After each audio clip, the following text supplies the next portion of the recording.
Liverpool was a city that had seen kings of the underworld rise and fall, but none had cast a longer, darker shadow than Mick Doyle. To the ordinary eye, he looked like a man who belonged in the pubs, a face among the crowds who cheered at football matches and smoked outside corner shops. But beneath that ordinary shell was a figure whose name carried weight in every alley, bar, and back street of the city. For over 20 years, his was the voice that decided who thrived and who suffered. He controlled trade along the docks, where containers slipped through without inspection, their contents quietly feeding an empire of drugs, weapons, and counterfeit goods. It was a system polished to perfection, guarded by loyalty and enforced with ruthless violence. The people of Liverpool knew him not because they saw him often, but because they felt him everywhere. Families who ran small shops paid fees to his men in exchange for protection they didn't ask for. Taxi drivers passed on whispered updates about police patrols. Nightclub owners turned a blind eye when his crew used their back rooms to move cash or drugs. If a rival gang tried to push its way into the city, they were met with sudden disappearances, unexplained fires, or in some cases, bodies turning up in the Mersey. He had made himself untouchable, a man whose name was enough to silence complaints before they ever reached the police. But Mick was not just feared. To some, he was a strange kind of hero, a Robin Hood who occasionally handed out envelopes of cash to struggling families, or bought rounds of drinks in pubs, where people dared not ask how he had earned the money. He kept certain neighborhoods safe from petty crime, ensuring that those who lived under his watch respected his presence, if not his methods. For children growing up on the estates, he was a symbol of power, someone who had risen above poverty and made the city bow to him. They didn't see the blood that stained his hands, only the cars, the clothes, and the air of invincibility that seemed to surround him. Still, power is a fragile thing. As the years rolled on, the cracks in his empire began to show. Younger, hungrier men started to challenge him. They had no memory of the days when Mick first claimed control, no fear of the stories that once kept rivals in check. They wanted a slice of the wealth, and they were willing to take risks he had long since avoided. Mick's reign was also being watched more closely by the authorities. Police forces across the UK had grown tired of hearing his name whispered during investigations without ever being able to pin charges on him. They had new technology, new strategies, and informants ready to turn the tide. Even Mick could sense the shift, though he never admitted it openly. He was a man who thrived on appearing untouchable, even when the ground beneath him began to tremble. Yet what truly set Mick apart was not his empire, but the aura of inevitability that surrounded him. People believed he would always be there, walking the same streets, running the same rackets, untouchable until the day he chose to step down. The idea that he could be removed by force felt impossible. That was the illusion he had built so carefully, fear as strong as concrete, intimidation as effective as any wall. But every empire has its cracks, and Mick Doyle's were beginning to widen. The city that once cowered at the sound of his name was changing, and somewhere in the shadows, forces were preparing to make sure his reign ended not with a surrender, but with silence. By the time the calendar turned to 2019, Mick Doyle's world was not as solid as it once seemed. Beneath the polished surface of his empire, paranoia had begun to gnaw at him. The first sign came quietly. A trusted lieutenant disappeared without explanation. His car was found at the docks, doors open, keys still in the ignition, as though he had stepped out for a moment and never returned. Whispers spread that the man had turned informant, working with law enforcement before vanishing for good. To Mick, loyalty had always been the lifeblood of his empire, and this sudden absence shook him in a way few rivals ever could. It was no longer just about competition from the streets. Betrayal had slipped inside his own circle. Mick responded with the same cold precision that had kept him in power for decades. He began rotating safe houses, staying only a few nights in one before moving to another. He cut off contact with anyone who seemed nervous or hesitant in his presence. Even phones, once a vital tool for coordinating operations, were now seen as traps. Instead, he relied on handwritten notes delivered by couriers who swore oaths of silence. But the more precautions he took, the more he realized how fragile his security had become. Men he had once trusted with his life now found themselves subjected to tests, subtle traps designed to measure loyalty. A wrong answer, a glance in the wrong direction, and Mick made his judgment. Fear kept them in line, but the seed of doubt had been planted. Beyond his inner circle, the city itself seemed to turn against him.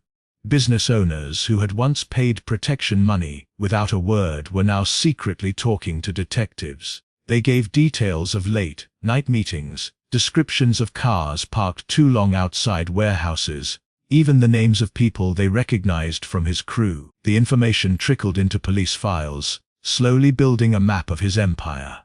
For the first time, the invisible lines he had drawn across Liverpool's streets were becoming visible to those who wanted him gone. Yet Mick had no idea how deeply the betrayal ran. He still believed fear alone would keep people silent, blind to the quiet rebellion forming around him. The breaking point came when recordings surfaced. An informant, identity hidden even from most of the police force, had managed to capture Mick's voice discussing shipments worth millions. It was the kind of evidence that could have shattered his empire in court, the kind that would have paraded him before the public as just another criminal kingpin, brought down by the system. For detectives who had chased his shadow for years, it was a moment of triumph. But then, something strange happened. The recordings never saw the inside of a courtroom. They vanished from the files, gone as though they had never existed. Officers who had worked the case were reassigned, leads were cut off, and silence closed over the investigation. The disappearance of evidence left behind only questions. Had someone inside the force been bought? Had higher powers decided Mick's downfall would create more problems than it solved? Or had the informant been discovered and silenced before the material could be secured? To the public, nothing changed. To Mick, everything did. Though he didn't know the details, he sensed the shift. The police pressure that had once been closing around him suddenly loosened, and the threat of arrest faded like mist in the morning. Yet this was not a relief. For a man who thrived on control, the disappearance of danger, without explanation, was more unsettling than the danger itself. It meant forces were at play that he couldn't see, forces strong enough to erase evidence as easily as snapping fingers. Mick Doyle carried himself with the same air of authority, but the paranoia lingered. He no longer trusted the silence around him. Every shadow seemed to hold an enemy. Every silence felt like a warning. He had built his reputation on being untouchable. But now he understood the truth. If something could make his enemies disappear from the police files, then something could just as easily make him disappear from the streets. Liverpool was shifting beneath Mick Doyle's feet. And though the threat of prison had evaporated with the vanished recordings, he sensed the city turning colder by the day. Rivals who once cowered at his name were suddenly bold. They whispered in nightclubs, struck deals in backrooms, and circled his empire like predators smelling blood. It began with small cracks in his control. A shipment disappeared from the docks, leaving nothing but empty crates and confused workers. A pub loyal to Mick was sprayed with bullets one night, its windows shattered, its reputation tarnished. Then came the fires. A nightclub linked to his business was reduced to blackened rubble, the flames climbing into the night sky, while onlookers muttered that Mick was slipping. Each act wasn't just violence.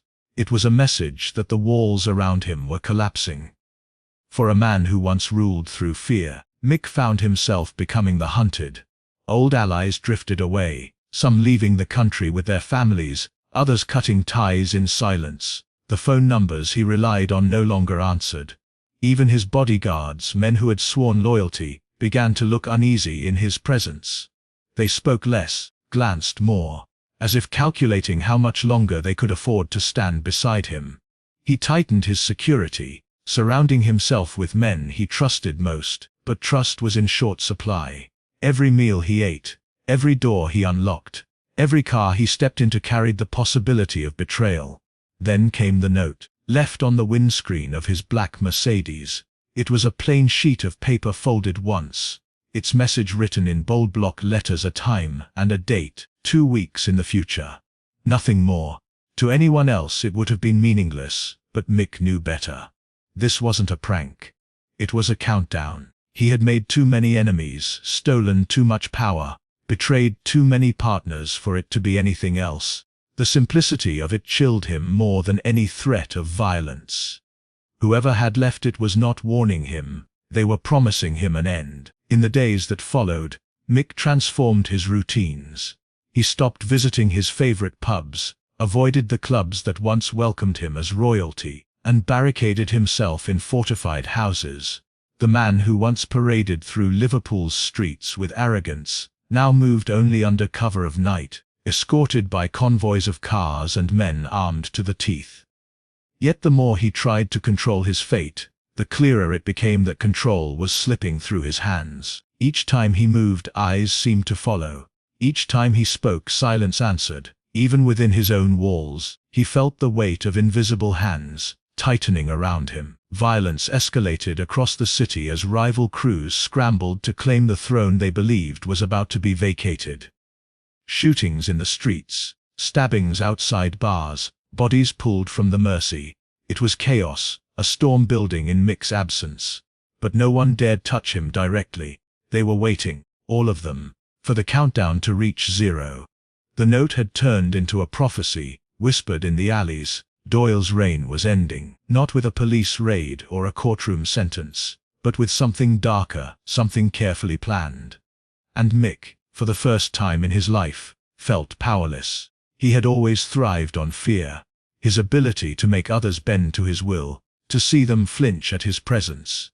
Now that same fear had turned on him, mirrored back in his own sleepless eyes. Every tick of the clock reminded him that his empire was crumbling, his enemies were circling, and someone, somewhere, had marked the exact moment his story would end. On the morning of September 14, 2021, Liverpool woke to a shock that rippled through every corner of the city. Mick Doyle had been found dead in the back seat of a black Mercedes, parked near an abandoned warehouse. The discovery stunned even those who had long feared him. He had survived decades of violence, outmaneuvered rivals, and escaped law enforcement countless times. But now, he was gone, and the manner of his death was as mysterious as it was chilling. His body bore no signs of struggle, no gunshot wounds, no blood. To the untrained eye, it appeared as though he had simply stopped breathing. Yet investigators knew something about the scene did not add up. The car itself was a sealed puzzle. The doors were locked from the outside, the keys were missing. Inside, the air was still, the windows fogged slightly in the early morning chill. On the dashboard sat a single playing card, the Queen of Spades, positioned deliberately, as if it were a signature left by someone who wanted the world to see it. It was the kind of detail that would haunt the city's underworld for years. A silent message whose meaning was impossible to decode. Police and journalists alike speculated endlessly. Was it a warning, a mark of revenge, a calling card from a rival? The card became as famous as the man himself, a symbol that Mick Doyle's death was not ordinary, and neither was the hand that ended his reign. Investigators scoured the area for hours, examining every inch of the warehouse and its surroundings. CCTV footage captured the car parked for hours, yet no one was seen approaching or leaving it. Neighbors reported nothing unusual, no sounds, no disturbances, just a quiet street in the early hours of the morning. It was as if Mick had been erased from existence. Experts suggested possible methods, poisons, suffocation, even advanced medical techniques. But nothing fully explained the precision and silence of the act. It was not a messy gang hit. It was methodical, calculated, and chillingly clean. Rumors spread through Liverpool's streets and alleys like wildfire. Some said it was a rival gang executing a message to anyone bold enough to fill Mick's shoes. Others believed it was an inside job, orchestrated by someone in his own circle, who had grown tired of waiting for the right moment. There were whispers linking his death to figures far beyond Liverpool, powerful names that Mick had crossed over decades of crime. And yet, for all the speculation, there was no concrete evidence, no suspects, and no motive that could be publicly confirmed. The lack of clarity only magnified the fear he had once commanded. The city itself seemed to pause in recognition of what had happened. Streets that had been tense with underworld violence felt heavier, quieter, as if the very air mourned the end of a reign that had defined a generation. Gangs scrambled to fill the vacuum Mick left behind, but uncertainty slowed their advance. Everyone remembered the lessons of his control, the precision of his operations, the loyalty he demanded and enforced. Even in death, he was still a figure whose influence dictated the rhythm of Liverpool's criminal world. Inside police circles, frustration and unease lingered. The case baffled even seasoned detectives. Evidence that might have solved the mystery, witnesses, recordings, or connections to prior surveillance, was scarce or unreliable. It was a death that left no fingerprints, no confession, no trail. For the city, Mick Doyle's demise was both an ending and a beginning. The curtain fell on one of the most feared figures in British criminal history, but it also opened the stage for chaos, revenge, and speculation. And through it all, the Queen of Spades remained, an enigmatic symbol that seemed to say more than any words could. Mick Doyle had ruled Liverpool's streets, and now, someone had finally claimed their answer. In the weeks after Mick Doyle's death, Liverpool's streets felt different.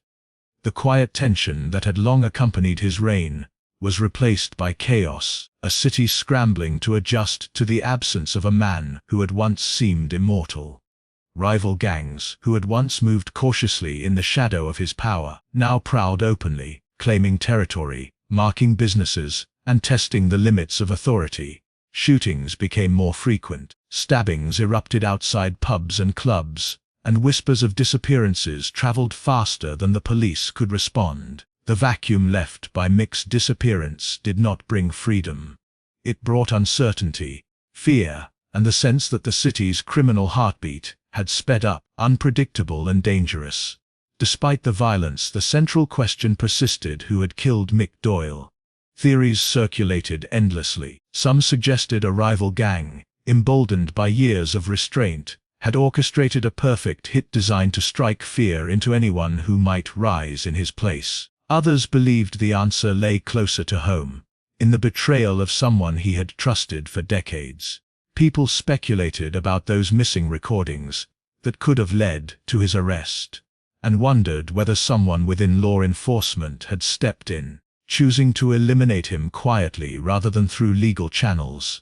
Each theory carried pieces of truth, yet none could fully explain the precision and silence of his death. In neighborhoods once under his protection, people noticed a chilling shift. Businesses that had relied on his control to prevent petty crime now faced thefts and vandalism. Residents walked with caution, glancing at strangers in ways they had not before, because the man whose fear had maintained order was gone. Stories about Mick circulated like folklore, tales of his rise from poverty, of violent confrontations that had secured his empire, and of the silent, calculated methods he used to maintain dominance. His death became a legend in itself, a cautionary tale that was whispered in alleys and repeated in pubs.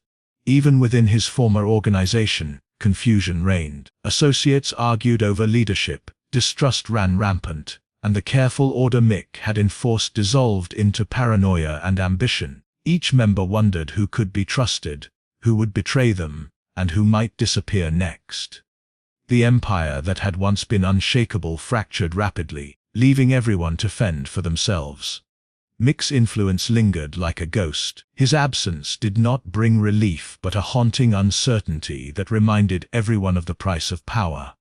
Yet amid the violence and chaos, the Queen of Spades remained a symbol. No one claimed responsibility, no one explained its presence, and no one dared ignore it. To some, it was a warning that even the most feared could fall.